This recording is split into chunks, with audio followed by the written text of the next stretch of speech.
ഞാനിപ്പം നിൽക്കുന്നത് ഡബ്ലിനിൽ നിന്ന് ഏകദേശം 1 മണിക്കൂർ യാത്ര ചെയ്ത് സമുദ്രനിരപ്പിൽ നിന്ന് 1500-1700 അടി ഉയരെ മുകളിൽ സ്ഥിതി ചെയ്യുന്ന വിക്ലോ മൗണ്ടൻസ് എന്ന് പറയുന്ന മലകളുടെ മുകളിൽ സാലി ഗ്യാപ്പ് എന്ന ലോക പ്രശസ്തമായ ഒരു 4 കൂടുന്ന ഒരു ജംഗ്ഷനിലാണ് ഞാൻ നിൽക്കുന്നത്.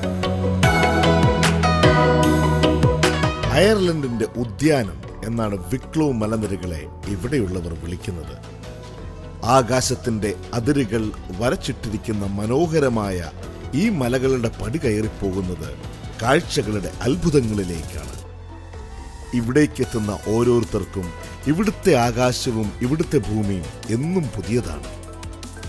വെറും മരങ്ങൾ കാവൽ നിൽക്കുന്ന ഈ മലനിരകൾക്കും കുറുകെ നീണ്ടു പോകുന്ന പാതയ്ക്ക് ഇരുവശവും പച്ചപ്പട്ടണിഞ്ഞു നിൽക്കുന്ന ഈ ഭൂമിക്കെന്നും കൗമാരക്കാലമാണ്.